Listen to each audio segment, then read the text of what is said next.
Très bien. Vous êtes prêts? En fait, c'est vraiment Oui, oui, bien sûr. une interview, entre guillemets d'ailleurs, qui est celle d'un curieux, parce que, ouais, plus que d'un C'est journaliste. parfait, Ouais. parfait. Ouais, alors bah, moi je m'intéressais à la religion gauloise depuis quelque temps. Oui, Et il y a vraiment un dieu en particulier qui m'a intrigué et qui d'ailleurs intrigue beaucoup de monde, je pense, grâce à l'iconographie et à l'image qu'on connaît le plus de lui, qui est sur le chaudron de Gunderstrup. oui, oui, Je sais oui. pas si comment on prononce ça. Je vois qui c'est. Et donc, de fil en aiguille, je suis arrivé finalement à votre livre. Alors, je suis passé d'abord par Anne Lombard-Jourdan, Oui, par Hollard et Grégory Hollard, oui. ouais, et puis par certains autres. Et je suis arrivé au vôtre qui était vraiment complet. Il y a quand même 600 pages. Oui, pas tout à fait, mais Ouais. pas mal de notes aussi. Pas mal de notes. Et puis aussi sur vos articles, différents articles que j'ai. Voilà, qui reprennent la matière des différents chapitres. Ouais. Et votre livre, j'ai cru comprendre qu'il a connu plusieurs phases. Oui, oui, oui, Ouais. tout à fait. Il y a une première phase en 2014, et puis après, je l'ai retravaillé. J'ai mis des articles sur, justement, sur Academia. Academia, ouais. Ça me permet, parce que c'est en écrivant qu'on a déjà une possibilité de réfléchir encore une fois d'une autre manière sur ce qu'on a dit. Et donc ces différentes étapes m'ont permis de réécrire le livre et d'en faire vraiment quelque chose de plus consistant, même si c'est un peu trop consistant. Il fallait, à mon avis, vu le Oui, sujet. voilà, Ouais. donc c'est une thèse, puisque je pars du point de vue qu'il y a ce Dieu-là qu'on ne comprend pas bien au départ, hein, et qu'il faut faire différentes approches pour pénétrer en quelque sorte le sens ou l'essence de ce qu'on a devant soi, et que finalement il a beaucoup d'avatars, que les dieux qu'on connaît déjà, ils ont déjà des racines ou des influences, et qu'on retrouve justement cette religion ou idéologie. Ouais. Alors moi, il y a deux choses qui m'ont d'abord sauté aux yeux, c'est que quand j'ai lu votre livre, je pensais lire un livre que sur le Kierninos, et je me suis retrouvé devant un livre dans lequel on traite surtout de la religion gauloise en général aussi. Il y a un contexte, Ouais. et puis le sujet s'élargit beaucoup. Ouais. Moi, je croyais au début, d'ailleurs, c'est ça, la deuxième chose donc, qui m'a surpris, c'est que je croyais que c'était le nom d'un dieu. Et vous amenez peut-être plus l'hypothèse que ça relèverait plus de l'épithète Kierninos. Oui, oui, oui. C'est un attribut. C'est un attribut, parce que je crois que les dieux sont nommés comme ça. Il y a une sorte de religiosité qui ne se permet pas de nommer Dieu. C'est comme chez les Juifs, hein, on ne doit pas dire le nom de Dieu. Alors on donne des épithètes qui le représentent par une facette de son action, de son pouvoir, mais on n'a pas la prétention d'avoir ce nom qui va le désigner et permettre de l'attraper en quelque sorte. Ça, c'est pas possible. Parce que, comme je dis dans le bouquin, Dieu, il a l'humanité dans sa main, et c'est pas l'humanité qui a Dieu. Ça, voilà, donc c'est l'idée qu'il y a derrière. D'accord. Alors, la chose aussi, c'est que Kierninos, le nom lui-même, on le retrouve beaucoup, on le retrouve peu. J'ai l'impression qu'on le retrouve peu quand même. On a peu de traces Oui, de ce nom même. Tout à fait. Et on a une iconographie qui, moi je croyais qu'elle était encore plus réduite, mais en fait dans votre livre je découvre qu'elle est assez large quand même, il faut dire. Ouais. Sur le peu de traces, ça en fait quand même beaucoup à la fin. Vous pouvez nous dire des choses sur l'iconographie, enfin sur tout ce qui nous reste en fait. Oui, on a une iconographie qui commence au 2e, 3e siècle avant Jésus-Christ, mais c'est pas iconographie qui est dans le style de ce qu'on va trouver plus tard. C'est peut-être une préforme. Hein, c'est le pétroglyphe de Val Camonica, où on voit un dieu, manifestement un dieu, avec des bois de cerf sur la tête et qui lève les bras. Il a quelque part un serpent à tête de bélier avec un torque. Si on interprète bien, c'est assez difficile d'interpréter bien ces choses. Et devant lui, il y a un personnage, petit personnage, un humain qui fait sa dévotion. C'est la première chose qu'on trouve de Cernunnos. Après, ensuite, on a le chaudron de Gundestrup, quoique on ne sait pas très bien le dater. Alors, il y en a qui disent, oui, c'est environ, disons, 80, 90 avant Jésus-Christ. D'autres disent, ah ben non, c'est déjà à l'époque romaine. Quoi qu'il en soit, il n'y a pas de traces de détails qui permettraient de nous dire, voilà, c'est du romain, ça. C'est pas le cas. Donc, soit c'est vraiment la date la plus haute qui est la juste, soit ça a été fait dans une région assez reculée qui n'était pas sous l'influence de la grande civilisation romaine. Ouais. Parce que Gundestrup, ce chaudron n'est pas retrouvé en Gaule. Voilà, c'est encore là. C'est très amusant parce qu'on a un dieu, le prototype du dieu gaulois, et on le retrouve au Danemark. Qu'est-ce que ça veut dire, hein? En plus, on a des détails, un style qui rappelle un style qu'on trouve dans la trace, pardon.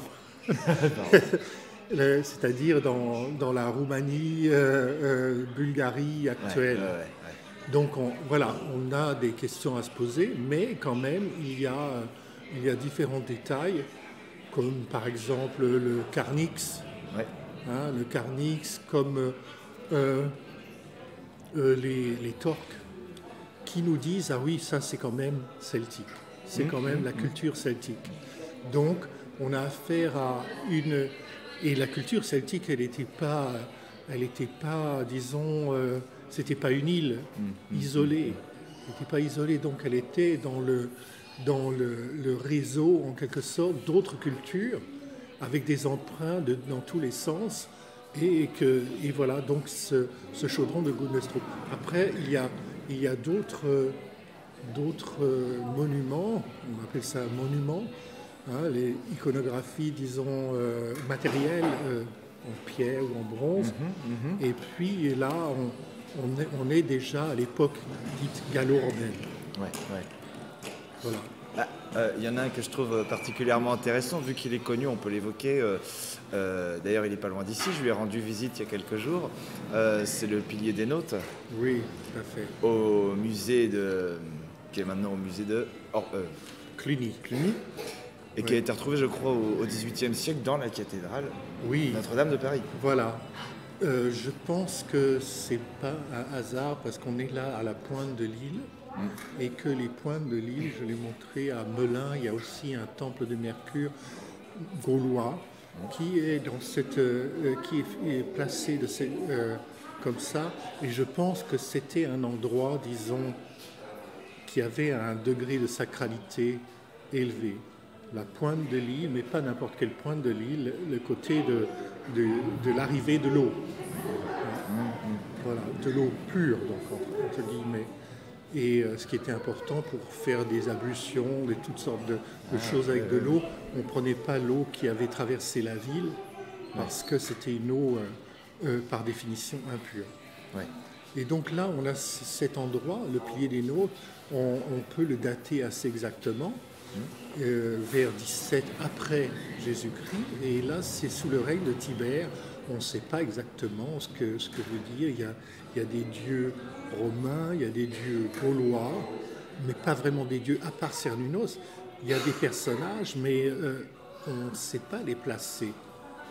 on ne sait pas vraiment les placer. Donc là, j'ai essayé dans le bouquin de faire des interprétations, peut-être qu'elles doivent être affinées ou peut-être non, mais en tout cas, on n'a pas... Alors ce que je dis dans le bouquin, c'est qu'on n'a pas cette équivalence qui est un peu naïve selon moi, entre un dieu gaulois égale un dieu romain. Que c'est pas comme ça que ça se passe, que les dieux s'imprègnent de différents autres et que finalement le personnage de Cernunnos, il a des traits de plusieurs, si on veut rechercher, je l'ai fait, il a les traits de plusieurs dieux romains. Et des traits que les dieux romains n'ont pas du tout. Voilà. Ouais. Bah, c'est pour ça, alors c'est une piste que j'ai trouvée très intéressante de votre livre, parce que c'est vrai qu'on s'y retrouve pas, même qu'on ne connaît pas par cœur le sujet. On lit César, je crois que le dieu placé en tête, c'est quand même Mercure. Oui. Mais ensuite, on apprend que le père de tous les Gaulois, ce serait une sorte de Dispater. Oui. Donc on est dans l'interprétation romana, Oui. mais Oui. on a déjà une confusion, on se dit ça devrait être le plus grand. Bon. Et vous, ce qui est intéressant, c'est que vous faites des liens entre tous ces signes. Ouais. Alors je pense qu'il y a effectivement des liens et qu'on arrive à cette époque. Alors il y a l'idée de religion gauloise. Qu'est-ce que la religion gauloise ? Est-ce qu'il y a la religion gauloise ou est-ce qu'il y a des religions gauloises qui se sont succédées, qui se sont développées, qui se sont changées ? Moi, je penche plutôt pour le deuxième cas, mais ce qui n'empêche pas qu'il y a des grandes idées, des grandes tendances profondes qui sont restées. Hein, par exemple, cette assise en tailleur, ou assise bouddhique, on la retrouve déjà dans un petit personnage sur une cruche en bronze à Glauberg, avec ce dieu où on a retrouvé cette statue incroyable avec les oreilles de Mickey. Pour dire. Là, on se dit, bon, vraiment, c'est bizarre. Et sinon, il porte une armure à la mode du temps, comme les Grecs en portaient, etc. Bon, et il est assis en tailleur. Et ça, c'est 400 avant Jésus-Christ. Et cette assise en tailleur pour un dieu celtique, on la retrouve jusque vers 100, 150, 200 avant Jésus, après Jésus-Christ. Donc ça fait une période de 500-600 ans. Et donc là, on peut dire, oui, il y a une continuité. Il y a par-delà les diverses modes, il y a des modes religieuses, il y a des changements dans la religion. La religion chrétienne d'aujourd'hui n'est pas celle du Moyen-Âge, ni encore moins celle du début du christianisme. Et là, à mon avis, c'était pareil, il y avait des choses, mais par contre, il y avait des tendances qui se sont perpétuées dans le temps long. Ouais. J'y pense maintenant, mais la trace la plus ancienne qu'on ait d'un... Alors c'est difficile à définir, un dieu cerf, je ne sais pas, en tout cas un personnage avec des cornes sur la tête, un personnage d'ailleurs humain, avec un corps humain, Oui. C'est dans une grotte, je crois. Non, c'est pas sur les parois d'une caverne, je ne sais plus si on parle du Val Camonica. Oui, tout à fait. Non, c'est pas le Val Camonica, mais je n'ai pas le nom en tête, mais oui. Alors, on trouve ça déjà au Paléolithique. Ouais. Il y a et c'est une idée qui est très ancienne, qui continue dans les tombes, puisqu'on va retrouver des bois de cerf dans les tombes, au Paléolithique, en Bretagne aussi. Hein. Et là, on se dit, tiens, pourquoi ça continue ? Parce qu'on a des difficultés, on se dit, mais oui, mais il y a eu des invasions, il y a eu après les chasseurs-cueilleurs, il y a eu les agriculteurs qui sont venus du Levant petit à petit, qui sont infiltrés en quelque sorte. Il y a eu les cavaliers indo-européens avec leurs chevaux, leurs armes de bronze qu'ils avaient acquis en chemin, et puis peut-être leur armement déjà plus développé. Et donc on se dit oui, mais il y a des continuités. Et la vision du bois de serre en tant que attribut religieux est beaucoup plus ancien et traverse toutes ces époques, toutes ces invasions, et se retrouve là après dans la société gallo-romaine comme elle était dans la société paléolithique. Et dans cette grotte, on a une sorte de chaman qui, lui, il a différents attributs d'animaux, et on a apparemment c'est l'esprit des animaux. L'esprit des animaux, et qui a la particularité de toujours se renouveler, parce que les chasseurs avaient ce problème quand ils tuent un animal, qu'est-ce qui va se passer après? Donc il fallait qu'il y ait un renouvellement, parce que c'était leur subsistance. Et donc il y a ce côté-là qui a été traité, magnifié. L'esprit des animaux était là pour faire en sorte qu'il y ait toujours un renouvellement des troupeaux. Et ça, c'est quelque chose qui est extrêmement ancien et qui continue dans la proto-histoire. Mais bien sûr, elle est modifiée, il y a d'autres éléments qui s'ajoutent. Et puis, ce qui va avec, c'est que le bois de serre, c'est le renouvellement. Disons qu'il y a, après la mort, il y a autre chose. C'est tout à fait clair quand on met un bois de serre dans une tombe. C'est cette idée qui est là. Et qu'il va y avoir un renouvellement, de même que les bois de serre tombent et après repoussent. La vie humaine, matérielle est détruite, mais elle se renouvelle et il y a une nouvelle vie qui continue. Symbole de royauté aussi ou pas, les bois de serre? Alors oui, tout couronne, à fait, quoi. Mais la royauté vient Alors la royauté est sacrée, par définition. La royauté, en tout cas la royauté préhistorique, proto-historique, parce que c'est le pouvoir suprême.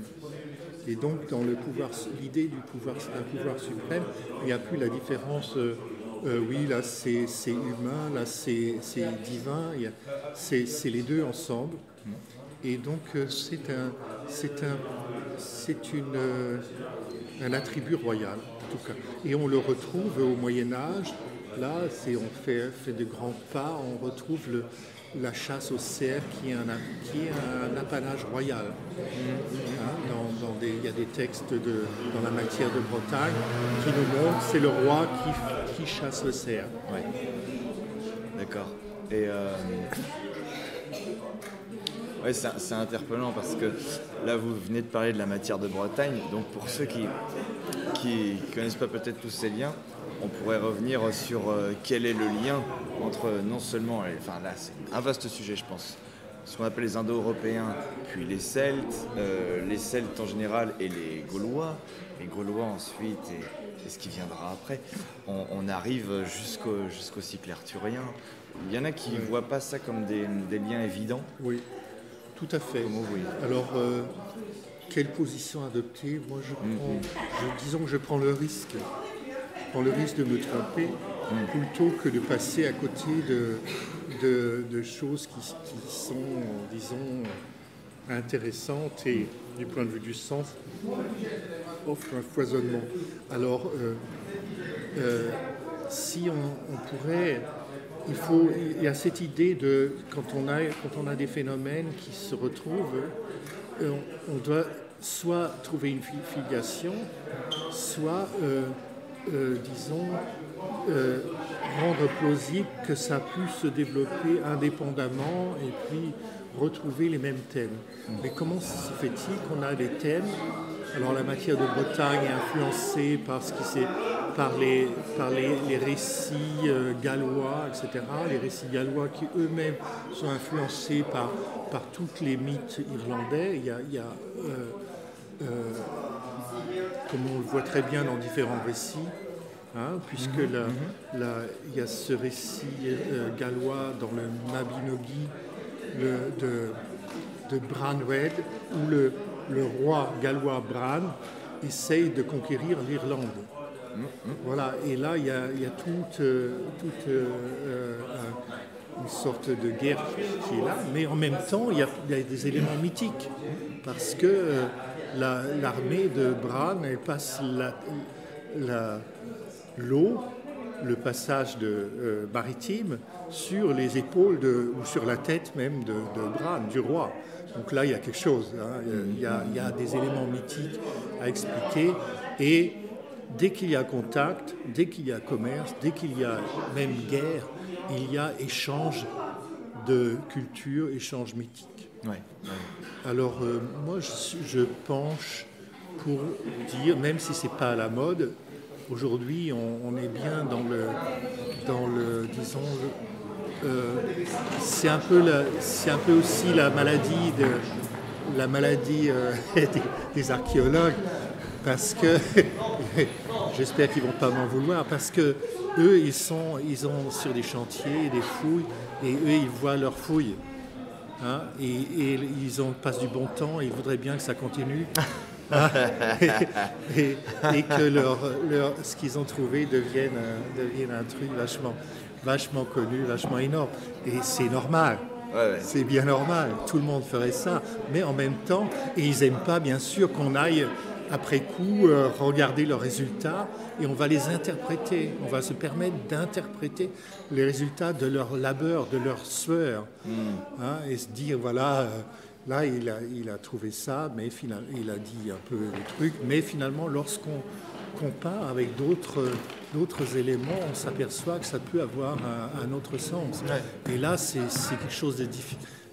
Je crois que c'est difficile à accepter de la part de quelqu'un qui a mis des mois, sinon des années, qu'il n'est pas le maître de l'interprétation des objets qu'il a trouvés.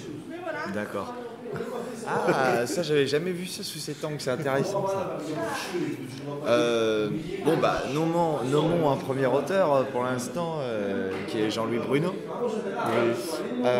C'est vrai que ça a été assez explosif, son livre, je crois que ça a été édité en 2017, Les Celtes, Histoire d'un mythe. Où grossièrement, mais beaucoup de choses étaient démontées, mais grossièrement, je dis pour ceux qui écouteraient sans doute cette interview, si grossièrement je résume un de ces points les plus qui cassent tout, c'est que les Celtes sont une partie des Gaulois, et les Gaulois ne sont pas une partie des Celtes, parce qu'on voit souvent les Celtes, on nous montre une carte des Celtes un peu partout en Europe, jusqu'en Turquie et tout, il y a des choses vraies là-dedans, et les Gaulois comme un petit morceau tout à l'ouest, la France, quoi, la Gaule, la Belgique. Et lui dit non, les Celtes auraient plus été une partie des Gaulois, influencés par Massilia, par les Grecs. Je crois qu'il y a quelque chose comme ça. Oui, il a dit ça. Je ne suis pas tout ce qu'il dit, donc là je vais un peu essayer de dire quelque chose de plus général. Il y a des noms. D'abord, il y a les noms des Celti, on les trouve, je crois, dans le sud-ouest de la péninsule hispanique.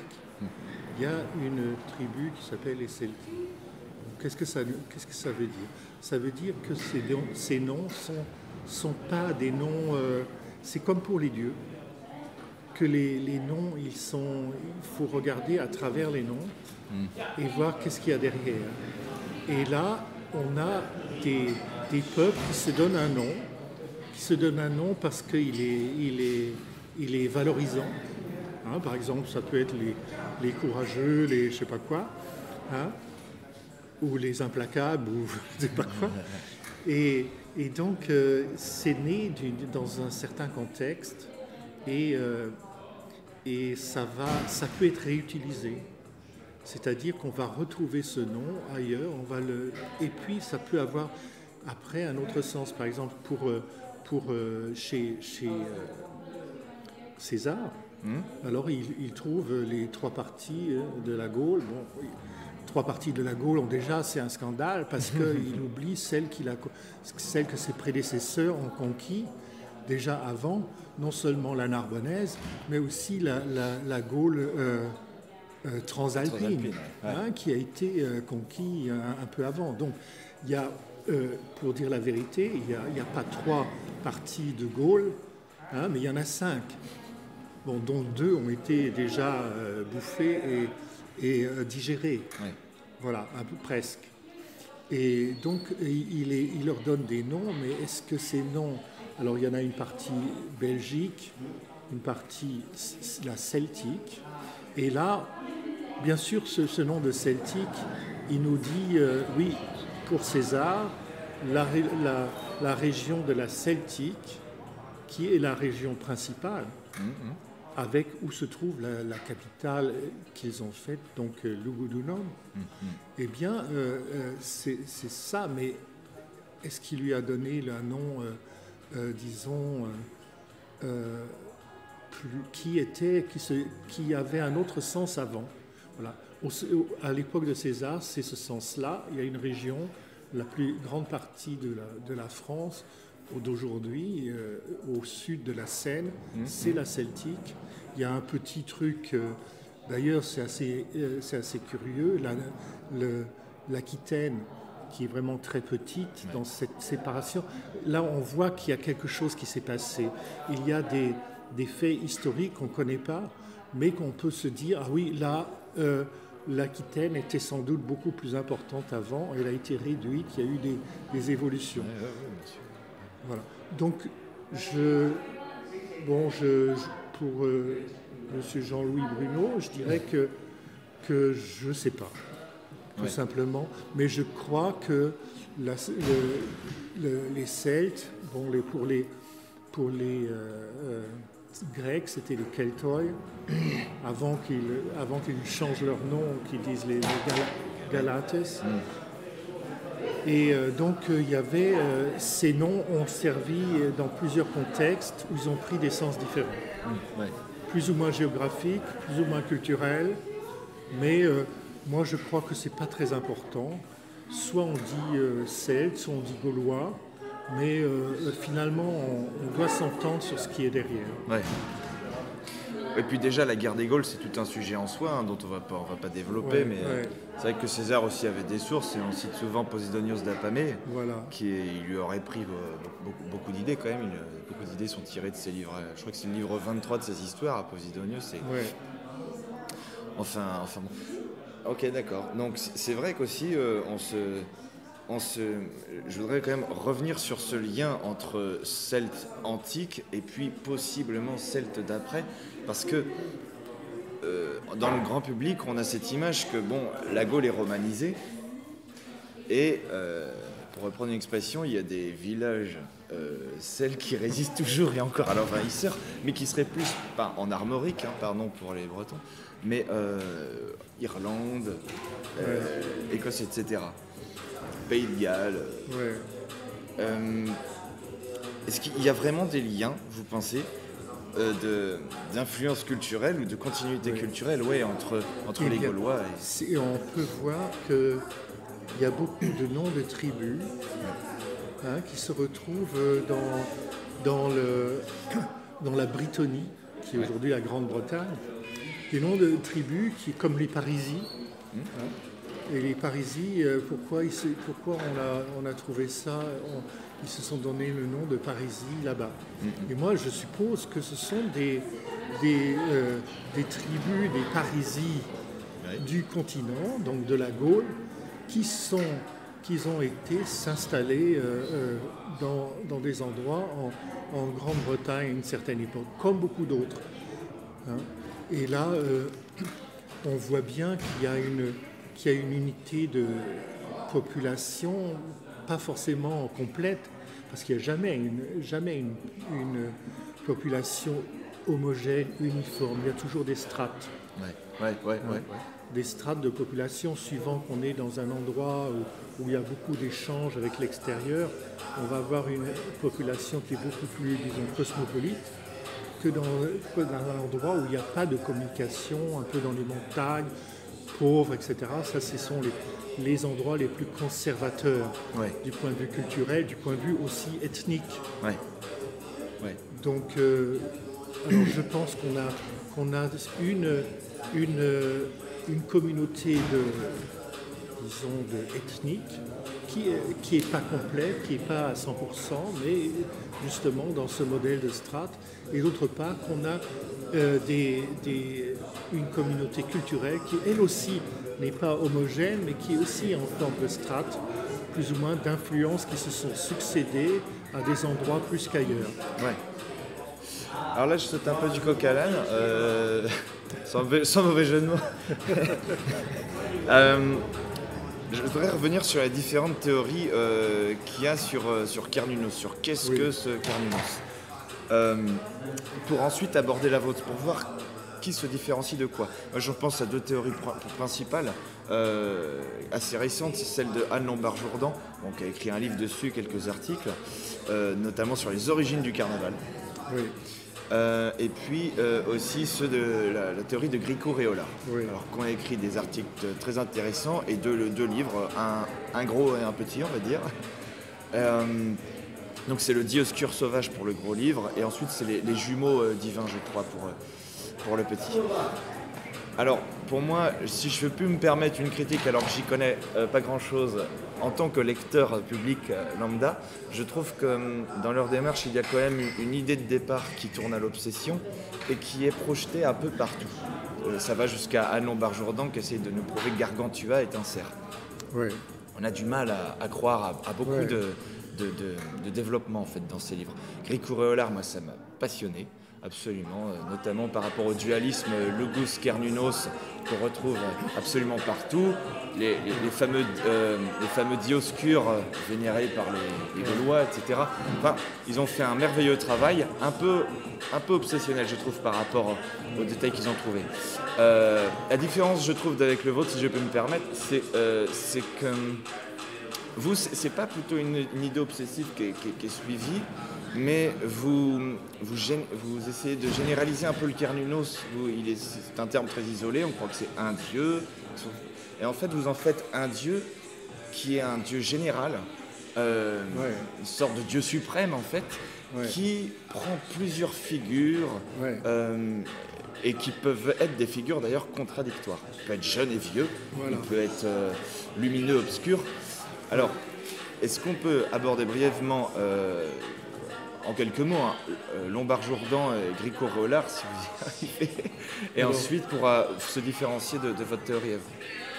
Alors, le livre de Anne Lombard-Jourdan, je ne l'ai pas vraiment en tête. Je dirais que quand je l'ai lu, c'était bien, mais plus le temps a passé, depuis que je l'ai lu, je me suis dit, bon, ça me dit pas grand-chose, c'est trop vague et il n'y a pas assez de... Le moment celtique n'est pas présent. Hein. Et là, elle fait un grand écart entre, d'une part, le Cernunnos et d'autre part, toute une matière culturelle, folklorique, etc., du Moyen-Âge. Mais il n'y a rien entre les... Il n'y a pas grand-chose entre les deux. Et Cernunnos est sorti de son contexte. Il est ce contexte que j'ai essayé de montrer. Qu'est-ce qui se passe avec, par exemple, le serpent à tête de bélier. Alors, elle n'en parle pas. Que je sache, que j'ai en mémoire. Que Cernunnos, la plupart du temps, il est assis en tailleur ou en posture bouddhique. Et qu'il a un torque, ça veut dire quelque chose, et que parfois il est tricéphale. Voilà. Donc là, il y a des choses que ça ne l'a pas intéressé, elle ne connaissait pas, et ça ne l'a pas intéressé. Donc c'est quelque chose qu'on lit avec plaisir, mais on ne retient pas grand-chose. C'est exact. On repart. Et pour mes deux collègues, Gricourt et Réolard, Alors oui, je dirais que c'est, selon moi, un peu réducteur leur antagonisme, Lulus, Cernunnos, le clair et l'obscur, le jeune et le vieux. Bon, alors, je dois dire aussi que je suis infiniment redevable de leurs bouquins, parce que j'ai trouvé beaucoup de matière que j'ai après réinterprétée de mon, voilà, à mon tour, d'une autre façon. Mais c'est ça les sciences. On est dépendant pas des précurseurs, mais de ceux qui sont des aînés, de ceux qui ont trouvé des sujets, des choses, des connaissances avant nous-mêmes. Et là, on n'est pas alors surtout moi, je ne suis pas quelqu'un qui d'un seul coup, paf, j'ai eu l'illumination, Cernunnos, c'est égal. Non, petit à petit, et puis en lisant ce qu'ont raconté Gricourt et Hollard. Et je crois que pour moi, le passage où je me suis dit, non, il y a quelque chose qui manque, c'est non seulement, là aussi, on n'a pas beaucoup les autres attributs de Cernunnos qui ne sont pas vraiment là, mais il y a ce relief de cette stèle de Reims, où on voit un Cernunnos entre deux dieux qui, à mon avis, même si c'est d'un côté on a Mercure, de l'autre côté on a Apollon, donc des dieux romains, plus petits que lui, en debout, et avec une tête penchée un peu dans sa direction. Donc là on se dit, il y a un dieu important, c'est celui qui est au milieu, et puis il y a deux dieux qui sont moins importants, qui sont sur les côtés. Et donc il y a un schéma ternaire et non pas un schéma binaire. Et ce schéma ternaire, on le retrouve bien sûr sur les tricéphales. Alors, ces tricéphales, ils ont 3 têtes, c'est pas par hasard. Donc, il y a quelque chose qui se passe avec le 3. Et comme par hasard, le 3, c'est le triskel. Voilà. Donc là, je crois qu'à mon avis, de ce côté-là, ils sont passés à côté. Oui. Ils sont beaucoup dans l'idée du dualisme, c'est vrai, et pas de la triplicité. C'est vrai. Et à mon avis, c'est la caractéristique de cette religion gauloise, la triplicité. Qu'est-ce qu'il y a avec la triplicité ? Bon, je crois que ça se développe, qu'on prend conscience qu'il y a quelque chose et qu'on va trouver d'autres choses, j'en suis sûr, dans les années qui viennent, pour préciser cette pensée. Vous parlez archéologiquement ou théoriquement ? Oui, les deux, parce que d'une part, on a toujours un peu plus de matériaux et donc de découvertes sur des sites. Par exemple, on a trouvé à Argentomagus, qui est Saint-Marcel dans l'Indre, dernièrement, il y a peut-être 2-3 ans ou même pas, mais il y a toujours un gap entre le temps où les archéologues ont fait leur découverte, ont trouvé quelque chose, et le temps où c'est publié. Et moi, comme j'ai pas de tuyau, disons, d'antenne particulière, donc je vois ça en même temps que le grand public. Oui. Donc, mais là, on voit, il y a des tombes de personnages assis, à peu près nus, qui n'ont pas d'offrande, rien, qui sont comme on pourrait dire comme des sages tibétains, je ne sais pas quoi. Et puis ils sont enterrés, donc assis, en ligne, voilà. Et au même endroit, il faut dire que Argentomagus, c'est un endroit où il y a le plus de statues de assises. Oui. Donc souvent, on n'a pas la tête, donc on ne peut pas savoir s'il y avait vraiment des bois de serre ou quelque chose comme ça. Mais a priori, on peut dire, ou parfois il y en avait, parfois il n'y en avait pas. Et je dirais que d'un seul coup, on a une autre vue de cette religion parce que ce n'est pas seulement des statues, mais ce sont des hommes qui ont été inhumés d'une façon spéciale en rapport avec les statues, dont celle de Cernunnos. Donc là, il y a quelque chose qui vient de s'ouvrir, une porte, et je suis sûr qu'on va pouvoir préciser ça d'ici quelques années. Ouais. Alors, sans encore aborder les princes de Hallstatt, ce dont vous parlez, moi, me fait penser à ces témoignages antiques selon lesquels les Celtes, et principalement les guerriers celtes, en fait, et puis les grands guerriers, s'assiaient en tailleur et portaient des torques lorsqu'ils étaient glorieux, riches. Oui.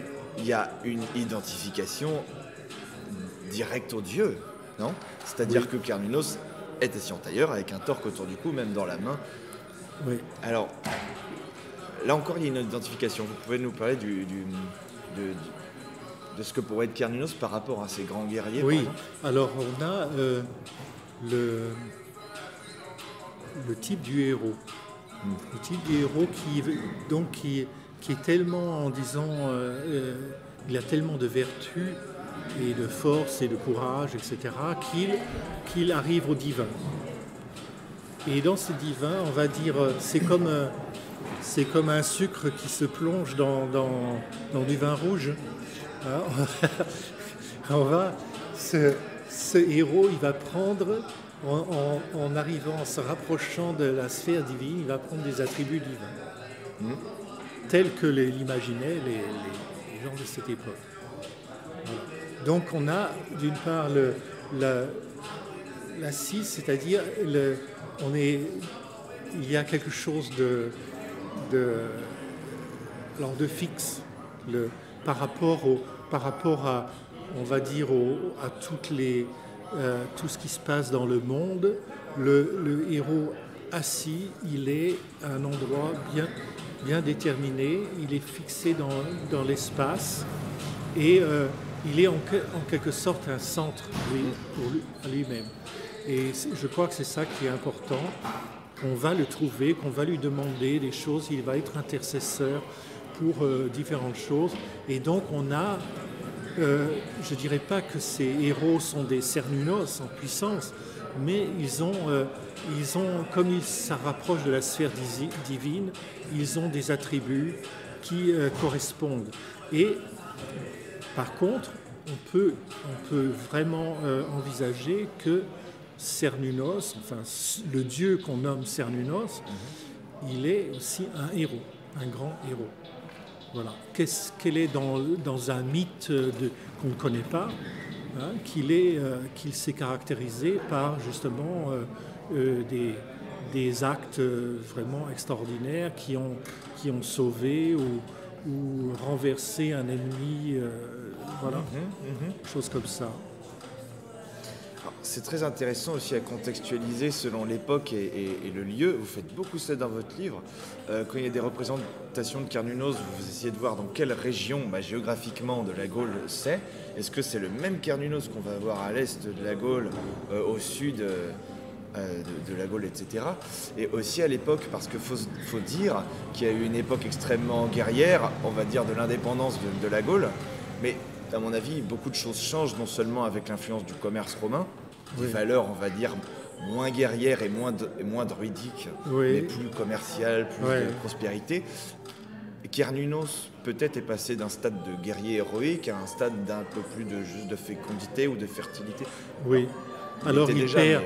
Oui, en tout cas, il perd avec la conquête romaine ses attributs, disons, de héros. Ils sont beaucoup moins visibles. Il y en a encore quelques-uns. Par exemple, justement, à Argentomagus, il y a une petite statuette où il y a quelqu'un avec une armure. Mais apparemment, c'était pas c'était pas dans le goût du jour, c'était pas voulu qu'on ait encore un dieu gaulois qui soit guerrier. Il fallait qu'il soit pacifié. Et donc, je crois que ces images, il perd ses attributs de héros. Il va perdre, après, vers la fin, on n'a plus cette assise en tailleur. On va retrouver des Cernunnos debout. Et puis, il va être après en compagnie d'une parèdre, d'une déesse qui est souvent représentée avec une corne d'abondance ou avec d'autres choses dans ce genre-là, et qui montrent qu'ils sont un couple de la fécondité, de la prospérité. Ouais. Alors c'est marrant parce que, bon, en même temps c'est pas une interview de journaliste que je fais, c'est plus une conversation. Donc c'est comme on essayait d'attaquer le sujet Cernunnos par plein de... Tout va bien pour vous ? Oui. On est à 45 minutes. Cernunnos par différents angles, on essaie de trouver des angles d'attaque. Donc j'en ai un autre en tête, c'est lié notamment au calendrier de Coligny et du témoignage selon lequel, les Gaulois ont un dispater, une sorte de Hadès qui est leur père à tous. C'est les druides qui leur ont appris, ils en sont très fiers. Et c'est pour ça que les Gaulois comptent en nuit et font commencer tout par la nuit. Ouais. Alors, qu'est-ce que vous pouvez nous dire sur le lien entre, on a vu une sorte de cosmogénèse, je ne sais pas, et aussi de l'aspect nocturne qui serait lié au dispater et très possiblement à Cernunnos. Ouais. Vous avez... Oui, je pense que dispater, tel que César le nomme, qu'il a vraiment ses racines dans certains aspects du dieu que je nomme Cernunnos, et que c'est l'origine. Alors, c'est un dieu aussi de l'origine. C'est un dieu de la fécondité. Différents attributs le montrent. C'est un dieu de l'origine et c'est un dieu de la procréation, de la prolifération. Donc, il va faire en sorte qu'il y ait de plus en plus de vie qui arrive. Et c'est intéressant parce que chez les héros de Roquepertus, etc., on voit qu'il y a aussi ce rapport entre le héros et la fécondité. Il y a des traits tout à fait clairs. Et il y a aussi le rapport qui a été développé par Claude Sterckx, même s'il en fait, à mon avis, un peu trop en absolu, entre la tête et le sexe, entre la tête comme une sorte de substitut au phallus, qui le conduit à dire oui, mais pour cette part, je pense que c'est tout à fait juste, que les Celtes considéraient que l'origine, c'était la tête. Ouais.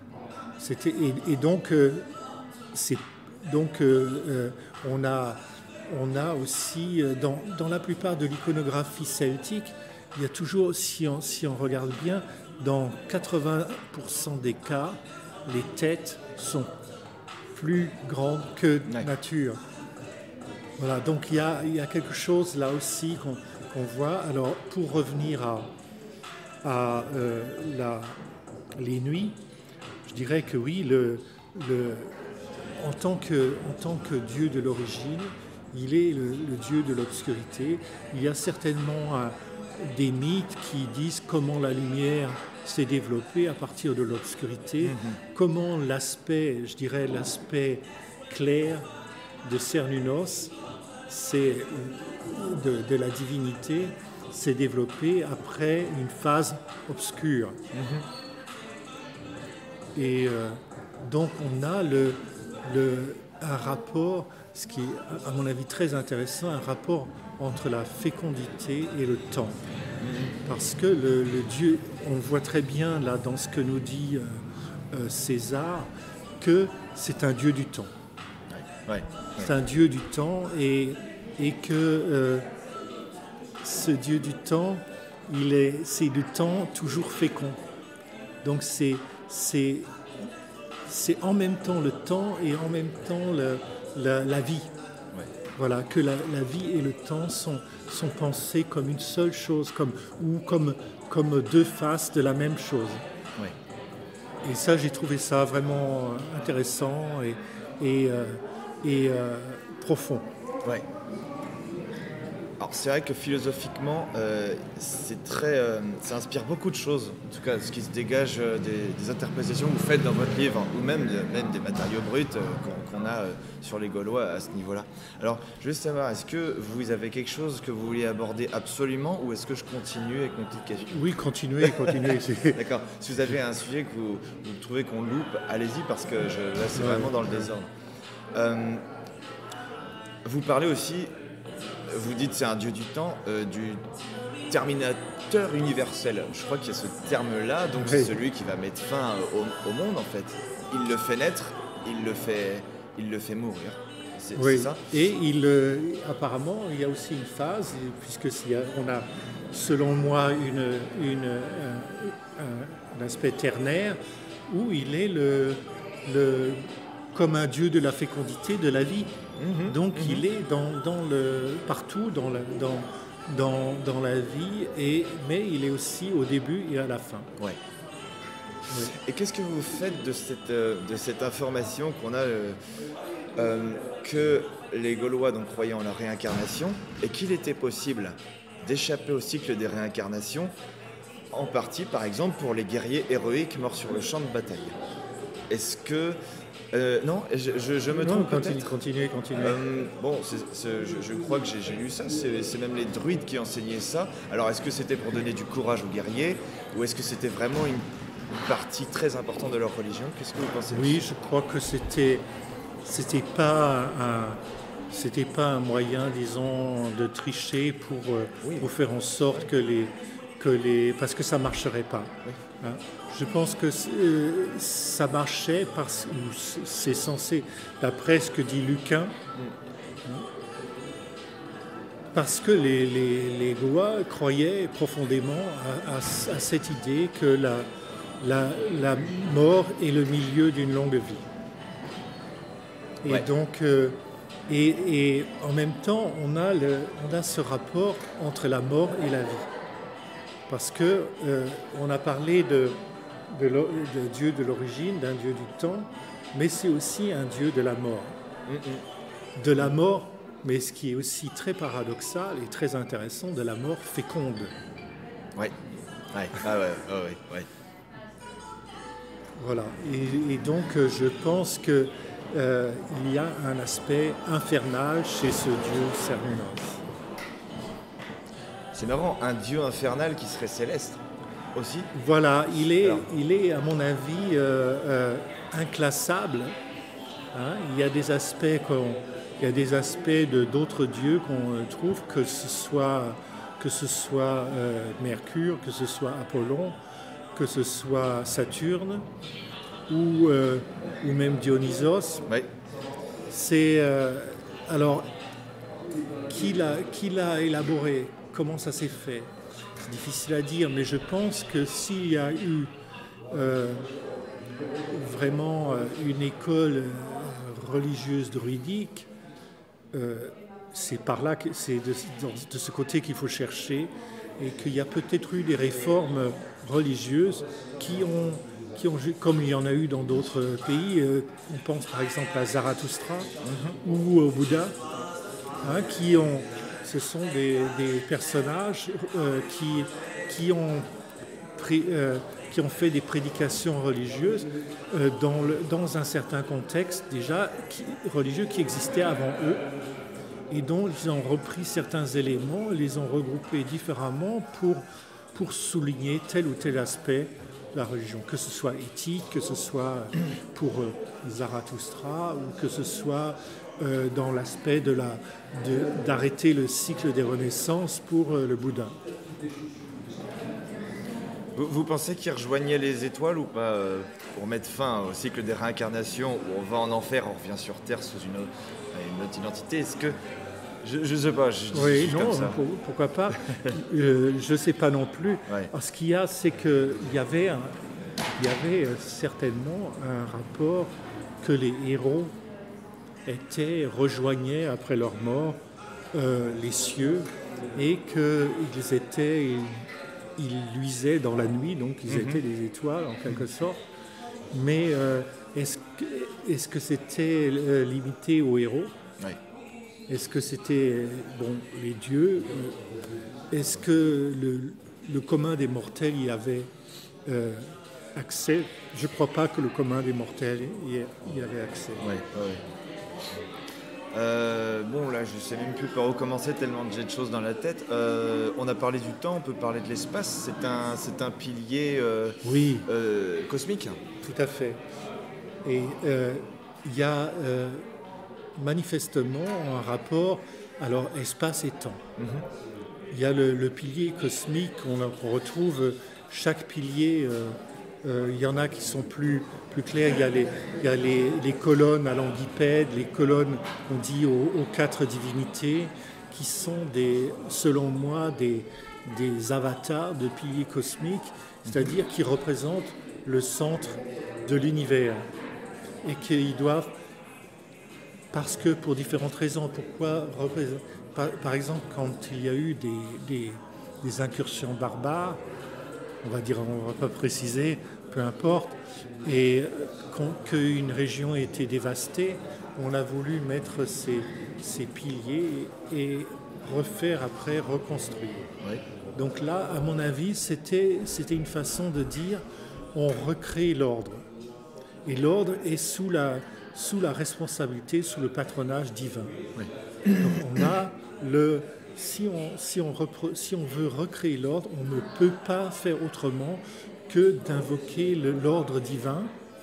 Et donc il y aura les dieux aux 4 coins de l'espace, il y aura le haut et le bas, parce que c'est aussi très important. Le haut, c'est les dieux, et le bas, c'est disons les ancêtres, c'est aussi les dieux dangereux. Voilà. Et donc on a ou alors l'eau et le feu. Parce que dans la fin du monde tel que se concevaient les Celtes, il y a les éléments qui deviennent fous en quelque sorte et qu'ils ne sont plus à leur place, qu'ils jouent à leur propre compte et qu'ils ne sont plus dans un ordre cohérent. Et donc il faut remettre l'eau et le feu, l'eau en bas, le feu en haut. Et pour avoir, donc on a le Jupiter, celui qui tient le rôle de Jupiter, et en haut. Et c'était très important dans cette idée de l'ordre divin. Et comme dans beaucoup d'autres cultures, on a ce pilier qui est l'axe du monde. Oui. L'axe du monde, et il va être... j'ai parlé aussi que c'était des arbres, évidemment, que les premiers, comme par exemple Saint-Martin, qu'il abattait, il aimait bien abattre les arbres, parce que c'était parce que c'était les piliers les axes du monde, et ils avaient une importance dans le cadre de la religion celtique, comme en Irlande, où dans les différentes guerres, les différents peuples, lorsqu'ils gagnaient contre un autre peuple, eh bien, ils abattaient l'arbre du monde de ce peuple. Voilà, donc c'était...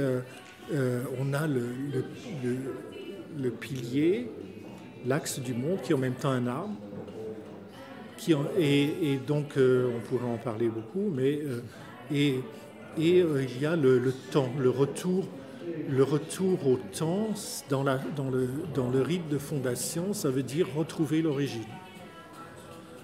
Voilà, donc retrouver tout le domaine religieux qui permet à l'origine d'être féconde, justement. D'accord. Alors moi, ça me fait penser à une autre information qu'on a. Quand les Gaulois ont rencontré Alexandre le Grand,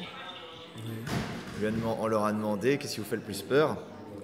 Et ils ont été très intelligents, leur réponse est géniale. C'est pas forcément d'Alexandre le Grand, mais c'est surtout que le ciel ne leur tombe sur la tête. Oui. Et vous avez fait le lien très intéressant, alors je ne sais pas si ça vient de vous, d'un auteur dont vous vous inspirez, qui est pour les Samnites. Je ne sais plus si ils appellent ça comme ça, c'est les Namnettes en fait. C'est peut-être cette île dans l'embouchure de la Loire où Voilà, il y a 9 prêtres, non, il y a des prêtresses en tout cas, ouais. une île sur laquelle les hommes n'ont pas le droit d'aller et qui renouvelle un temple tous les ans. Et si, enfin le toit d'un temple. Et si pendant ce renouvellement le toit ou un bout du toit tombe, comme les Ménades dionysiaques, les Bacchantes, elles déchirent cette prêtresse. Ouais. Elles les démembrent. Et vous faites un lien très intéressant, je trouve, avec cette fin du monde possible, Voilà. toit qui s'écroule. Alors il y a toujours cette obsession de fin du monde. C'est pas très, à mon avis, c'est pas très, en exagérant, je dirais, c'est pas très malin, parce que une religion, un peuple qui a cette religion et qui attend une fin du monde, eh bien, il risque d'être damné en quelque sorte, ce qu'il redoute. Comme on ne doit pas peindre le diable sur les murs, comme disent les Allemands, parce que ça le fait venir. Et là, on a cette impression que finalement, les moindres revers s'étaient interprétés en tant que fin du monde. Et là, on ne peut plus rien faire. Ouais. C'est comme je crois que c'était les Aztèques aussi, c'était pareil, qu'ils avaient l'idée qu'il y avait une fin du monde et le fait que ces Blancs qui étaient sous quelques centaines de personnes qui arrivent et qui représentent en quelque sorte le moment eschatologique, et puis donc ils se sont laissés faire, ils étaient des millions et puis ils ont été détruits. Mais je trouve ça très pertinent, cette analogie de le toit leur tombe sur la tête et puis le toit du temple. Alors le toit est toujours Ouais. le ciel en quelque sorte. Ouais.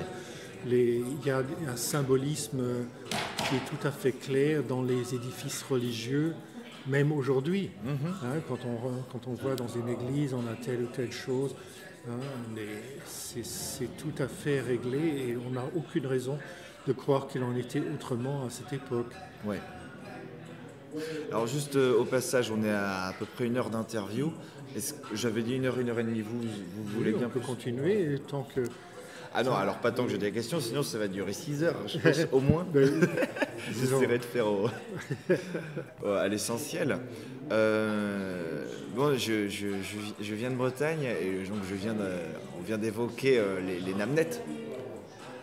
Quand la Bretagne avait 5 départements. Bon, c'était ça. Mais on a une autre trace en Bretagne qui est intéressante, c'est le barde le barde, disons le dieu à la lyre, le personnage à la lyre, qui a cette corde à mon souvenir, qui a été retrouvé, je crois, à Pôle. Oui, tout à fait. Aujourd'hui, je crois que c'est dans le Finistère, tout près de la forêt de Huelgoat, près de Carhaix. Le rôle des bardes dans tout cela, je sais que par exemple, ils pouvaient faire les louanges ou les satires, mais les louanges des héros et les amener au ciel. Vous pouvez nous dire quelque chose sur le rôle du barde dans la société celtique? Bien, oui, ça découle d'abord du fait que l'écriture était exclue pour les récits mythologiques, les récits religieux, les récits héroïques, on n'avait pas confiance dans l'écriture, peut-être à raison d'une certaine façon. Et puis donc de là, on a l'importance de la tradition orale qui était celle des bardes. Parce qu'il ne faut pas croire que c'était des chansons, il y en avait peut-être, mais c'était la lyre accompagnait une sorte de scansion de récits et servait aussi à se rappeler les moments forts voilà, de pouvoir réciter plus facilement des textes qui étaient souvent extrêmement longs.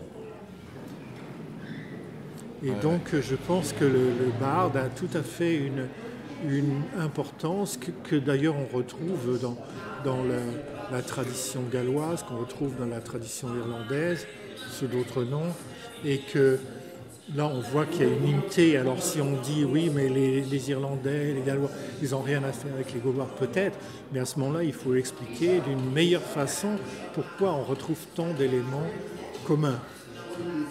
Ouais. Voilà. Donc on a ces bardes et c'était un... Alors à propos de la statue de Paul, ma question était est-ce que c'est un barde, est-ce que c'est vraiment un barde ou est-ce que c'est un héros? Parce que le héros, c'est celui dont le barde chante les louanges. Ouais. Et donc, c'est seulement une hypothèse, mettre une lyre d'une façon c'est sur la poitrine de ce personnage, peut vouloir dire aussi c'est celui dont on chante la louange. Ça pourrait être... Mais je ne peux pas me prononcer, on n'a pas assez d'éléments pour décider. Ouais, c'est-à-dire que c'est des pistes... C'est vrai, j'en vois au moins 4, où vous avez soit c'est un barde, soit c'est un héros à la lyre, soit aussi, parce qu'on représentait peut-être peu les humains à l'époque, mais plutôt des dieux. Est-ce que c'est un dieu à la lyre même, non Oui. J'imagine comme Apollon qui... Ouais. Je ne crois pas que Non c'était un dieu, parce que on a d'autres statues. On en a trouvé... je crois que c'est plutôt des ancêtres. Oui, des ancêtres, ouais. Des ancêtres qui ont des attributs divins, parce qu'on les vénère, on leur apporte des offrandes, on fait appel à eux dans certaines circonstances. Mais, a priori, je ne pense pas que ce soit des dieux complets. D'accord. Donc, il y a il était important pour les grandes familles d'avoir des ancêtres qui représentaient l'identité de cette famille et aussi la filiation, parce que finalement on expliquait aussi le rôle prééminent de ces familles par les ancêtres glorieux. Oui.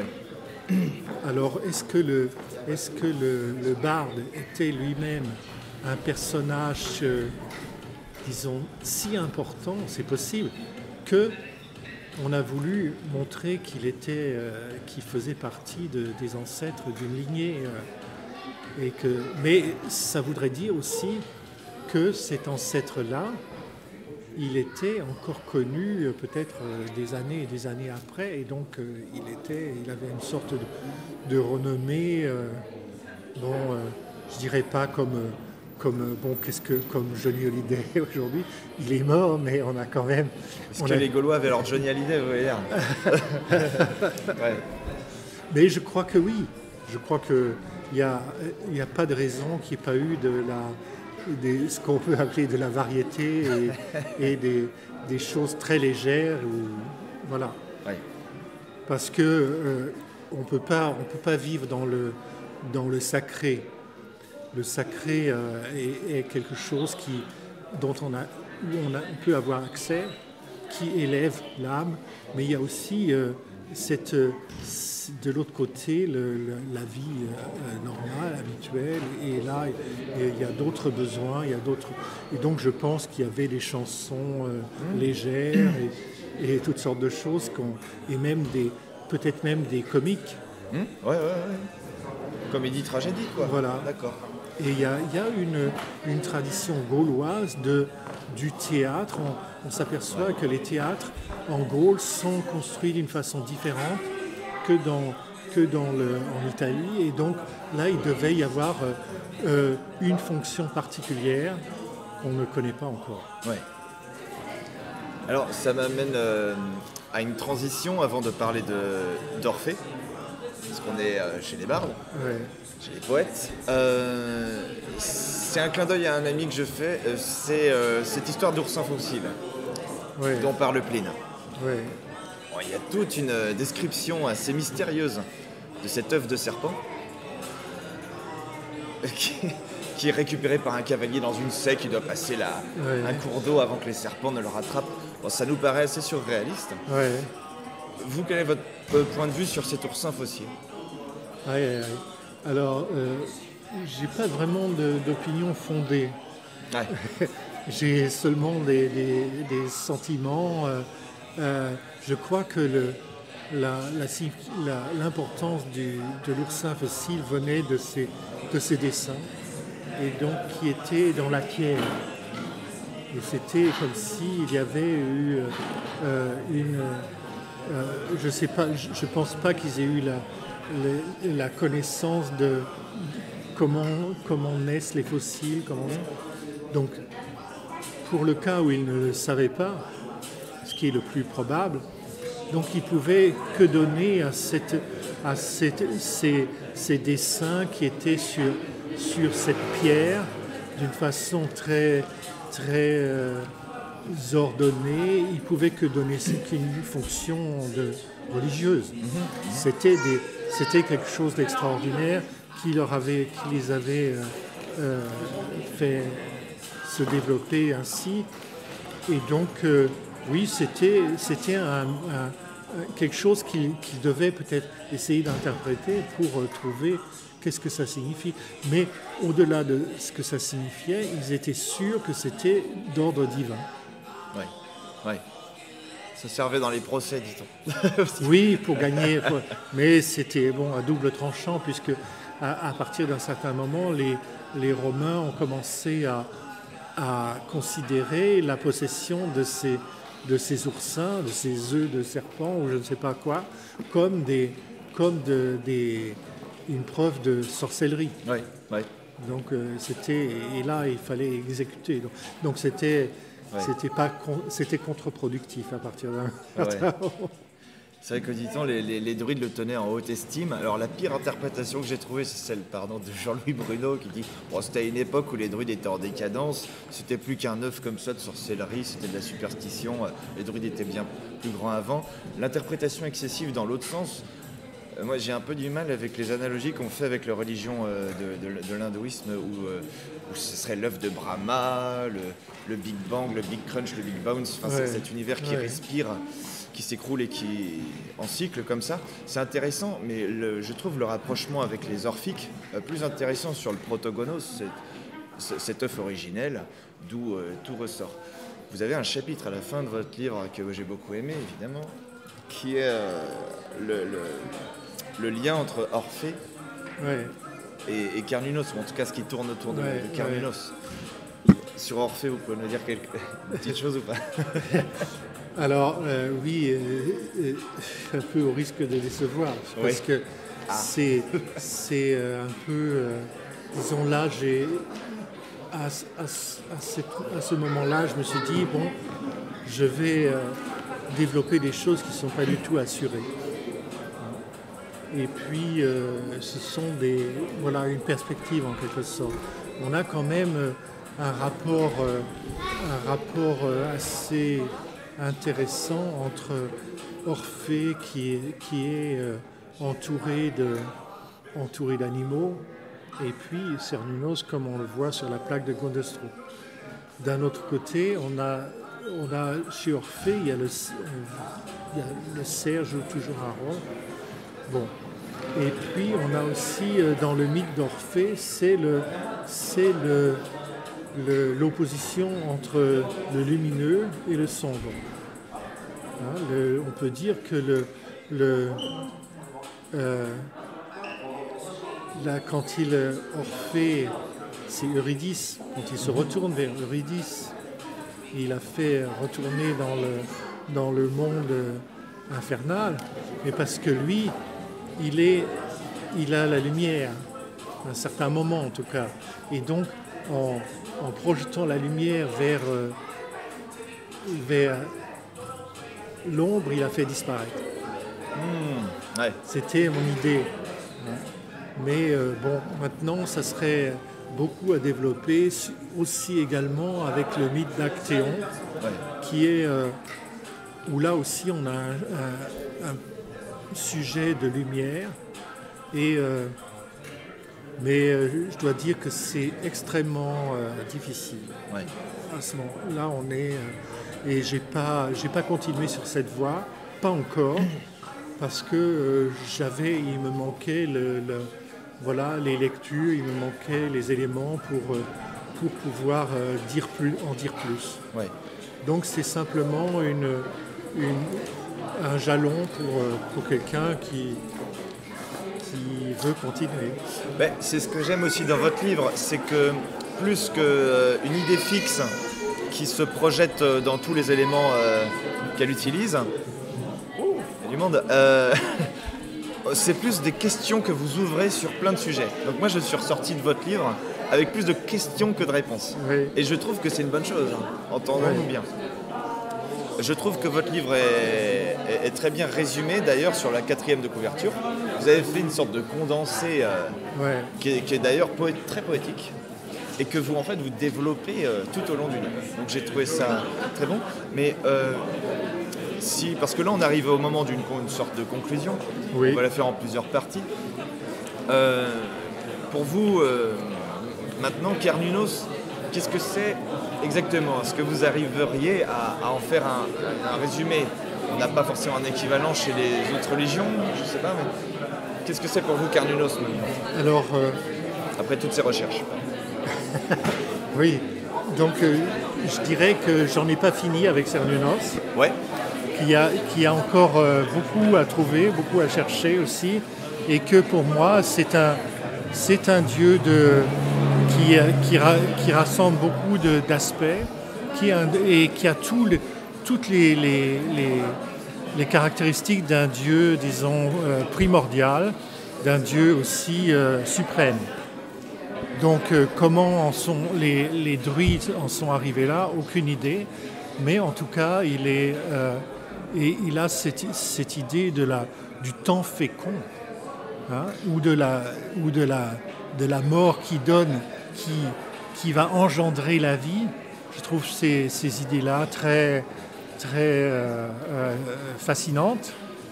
Et bien sûr, on reste un peu sur sa faim parce qu'on voudrait savoir. Mais d'un autre côté, est-ce qu'on on peut pas affirmer avec certitude qu'il y avait là un système clos, que c'était déjà un enseignement théologique comme Thomas d'Aquin en a fait à propos du christianisme, ou est-ce que c'était quelque chose qui se développait et qu'il y avait plusieurs écoles et que certaines écoles druidiques enseignaient tels aspects, d'autres plutôt un autre, et que c'était toujours en mouvement. Ouais. C'est plutôt ça que je crois. Ouais.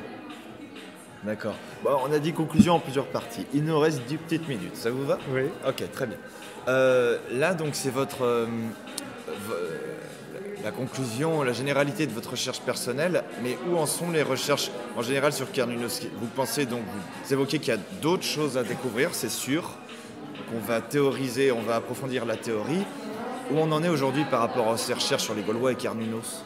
Alors, à propos des Gaulois, à propos de Cernunnos, pardon, je pense qu'il y a, malheureusement, on est un peu on fait du surplace, parce que, à mon avis, on succombe à la facilité. La première facilité, c'est un dieu romain, un dieu gaulois.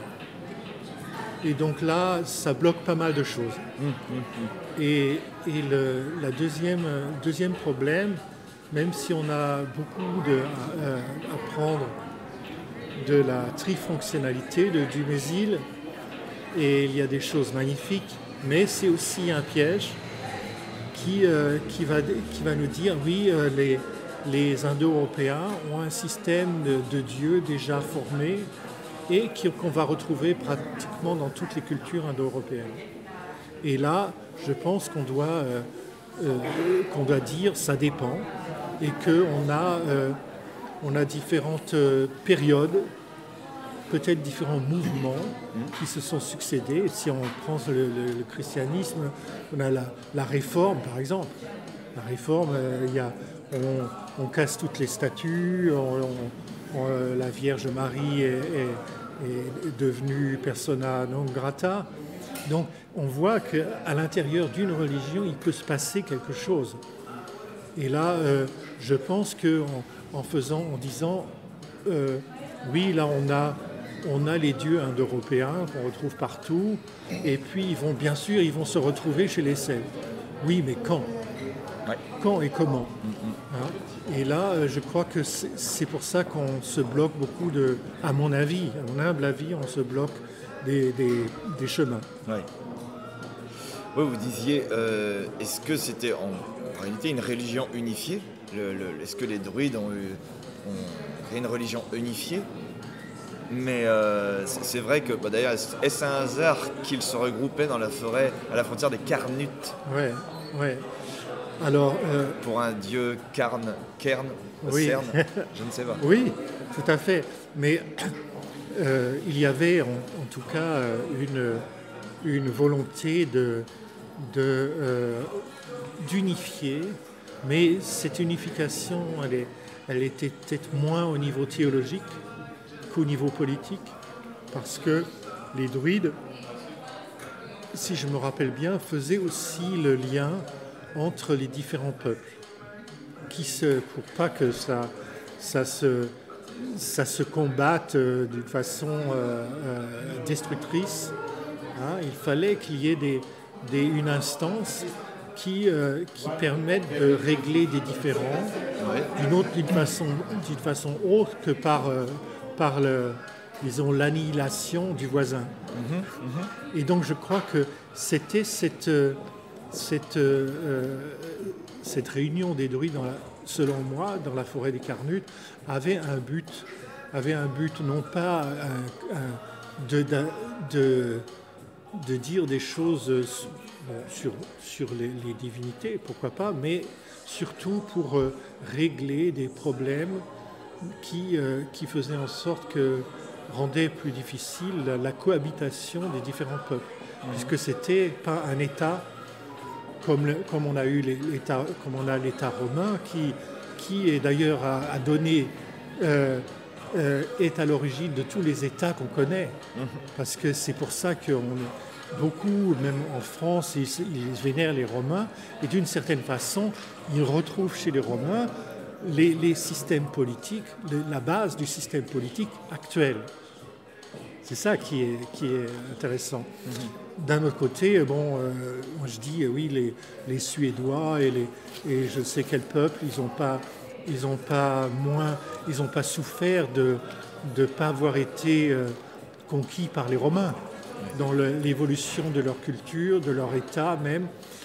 Après, donc il y a eu en France, on a souvent l'idée, ah oui, mais si les Romains n'étaient pas venus, on serait encore dans les arbres. Hein, c'est un peu très simplifié. Voilà. Ah ouais. D'accord, écoutez, il y a tellement de choses à dire. Moi, je leur dis que votre livre est passionnant. Il y a plein de choses qu'on n'a pu évidemment pas aborder, comme tous les différents noms ou épithètes de Dieu, les Taranis, les Wengus, etc., les Maponos, c'est assez énorme. Peut-être juste pour donner un dernier accent.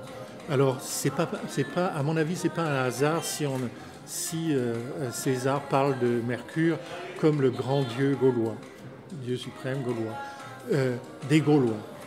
Parce que, et c'est ce que je montre dans mon bouquin, c'est qu'il y a des Mercure Mercure Hermès est une sorte d'avatar de Cernunnos. Voilà. Mais quel Hermès, parce que c'est le dieu de tous les arts. Enfin, c'est un dieu multiple. Là aussi, c'est Hermès, il est dieu, qu'il est aussi bien un dieu de la fécondité. On a des herméones avec des phallus, mais aussi il est dans le funèbre. Ouais.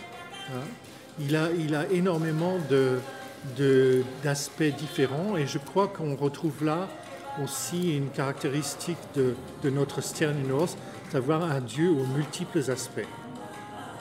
Très bien, c'est bon, j'ai trouvé la j'ai trouvé la dernière question. Cernunnos apparemment a eu de nombreuses métamorphoses à travers les âges, disons. Et sans vouloir parler du néopaganisme aujourd'hui, qu'est-ce qu'il peut nous apprendre? Qu'est-ce que ça nous dit? Est-ce qu'il y a une philosophie que ça peut nous apprendre pour aujourd'hui? Vous pensez que ça a encore un rapport avec nous ou pas? Oui.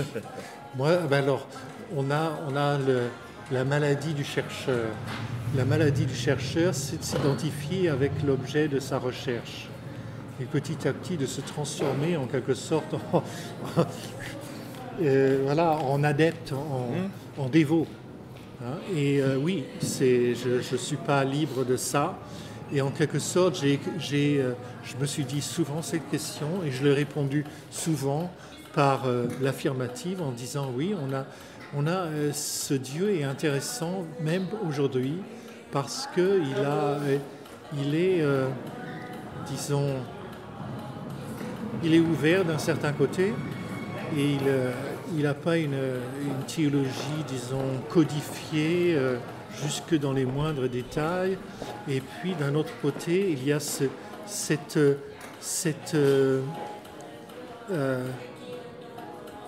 côté, moi j'ai extrêmement aimé ce côté de la fécondité qui est une fécondité non pas animale mais cosmique. Voilà, c'est un fécondateur cosmique. Et je crois que c'est une belle idée et que j'aime bien y penser. Bah, écoutez, merci beaucoup pour cette interview. J'évoque juste que vous avez aussi sorti un livre sur le parler gaulois.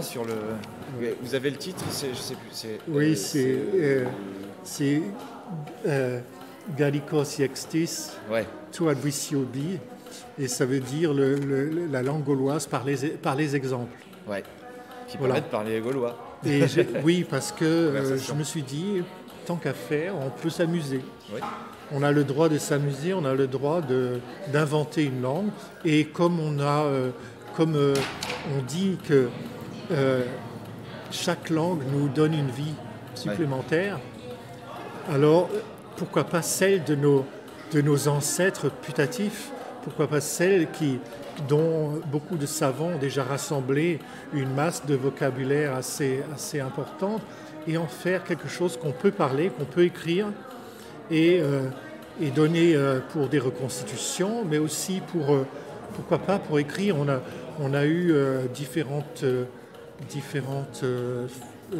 langues, conlangues qui ont été inventées et je me suis inspiré là de Tolkien.